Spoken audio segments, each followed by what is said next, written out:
Vous êtes-vous déjà retrouvé dans une réunion importante, regardant discrètement la montre d'un jeune cadre et vous demandant si votre propre montre transmet le bon message?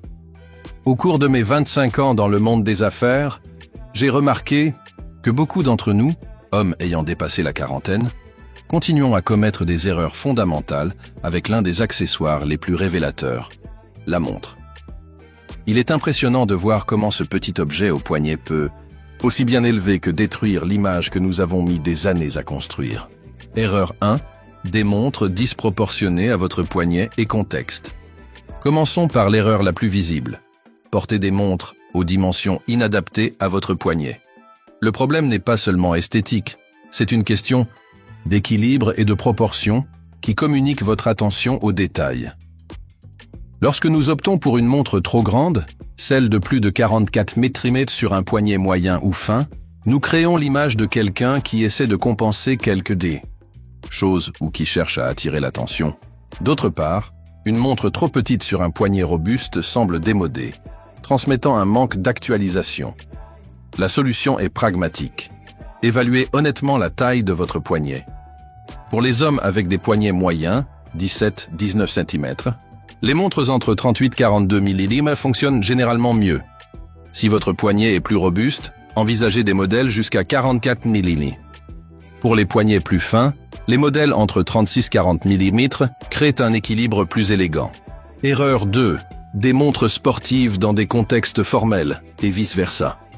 Ce qui est encore plus révélateur. La capacité à choisir la montre appropriée pour chaque contexte. Beaucoup d'entre nous commettons l'erreur d'utiliser la même montre pour toutes les occasions, ignorant les codes implicites. Lorsque nous apparaissons à un événement formel portant une robuste montre de plongée ou pratiquons des sports avec une délicate montre habillée, nous communiquons un manque de raffinement. L'approche sophistiquée consiste à développer une petite collection d'au moins 2 ou 3 montres pour différents contextes. Un modèle classique et discret avec bracelet en cuir pour les environnements formels. Une montre plus robuste avec bracelet en acier ou en caoutchouc pour le quotidien décontracté. Et si nécessaire, un modèle spécifique pour les activités sportives. Erreur 3. Qualité douteuse et réplique. Évidente, c'est un sujet délicat, la question de l'authenticité et de la qualité. De nombreux hommes, même en position de leadership, tombent dans le piège de porter des répliques évidentes de marques prestigieuses.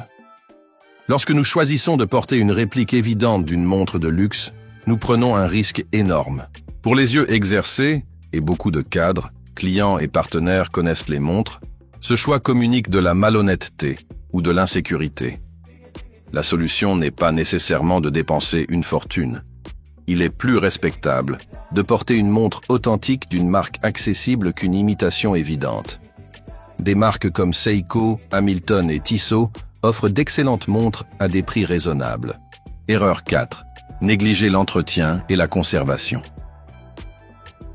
La 4e erreur est étonnamment commune. Négliger l'entretien et la conservation appropriée de la montre.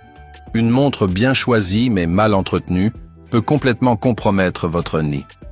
Message. Lorsque nous portons des montres avec des bracelets en cuir desséchés, des verres rayés, des boîtiers excessivement usés ou avec l'heure incorrecte, nous envoyons un message de négligence.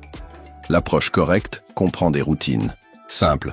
Nettoyer régulièrement la montre, la ranger correctement lorsqu'elle n'est pas utilisée, changer les bracelets en cuir lorsqu'ils présentent de l'usure et effectuer des entretiens préventifs comme recommandé. Erreur 5. Excès de complexité visuelle ou fonctionnelle. Maintenant, une erreur plus subtile. L'excès de complexité visuelle ou fonctionnelle. Ce problème affecte particulièrement les hommes qui commencent à s'intéresser plus sérieusement aux montres après 40 ans.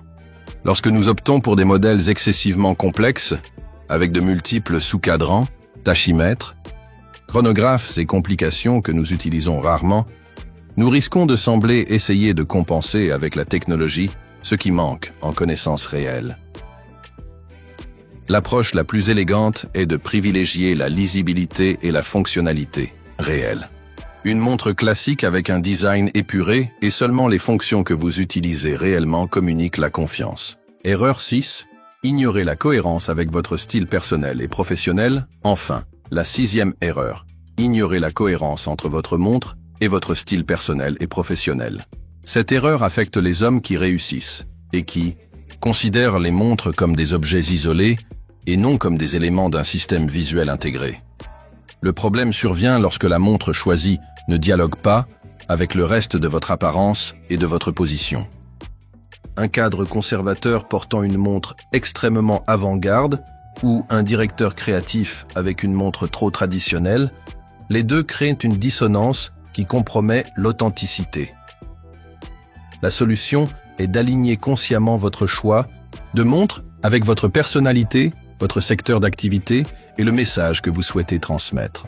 Votre montre doit être une extension naturelle de votre identité, pas une contradiction. Un cadre dans un environnement conservateur peut opter pour des modèles classiques. Un entrepreneur ou un créatif peut explorer des marques indépendantes ou des designs plus distinctifs, tout en maintenant la qualité et le bon goût. J'ai compris cela quand, après des années à collectionner des montres que j'admirais individuellement, j'ai réalisé que certaines n'avaient simplement pas de sens à mon poignet. Un ami spécialiste de l'image exécutive m'a expliqué: votre montre n'est pas seulement un objet, c'est une déclaration sur qui vous êtes. Elle doit compléter votre histoire, pas en raconter une différente. En résumé, les 6 erreurs de montres que les hommes de plus de 40 ans doivent éviter sont: choisir des modèles disproportionnés, porter des montres inadaptées au contexte, opter pour une qualité douteuse ou des répliques, négliger l'entretien, tomber dans l'excès de complexité et ignorer la cohérence avec son style personnel. Corriger ces erreurs n'exige pas nécessairement un grand investissement. Cela exige de la conscience, de la stratégie et de l'honnêteté envers soi-même. À 40 ans et plus, votre montre ne devrait pas crier pour attirer l'attention, mais murmurer autorité et attention aux détails. Si ce contenu vous a été utile, laissez votre like, abonnez-vous à la chaîne et activez les notifications. La semaine prochaine, je partagerai un guide sur comment constituer une collection de montres polyvalentes et accessibles. Laquelle de ces erreurs avez-vous identifié dans votre propre utilisation des montres et prévoyez-vous de corriger en premier? Partagez votre expérience dans les commentaires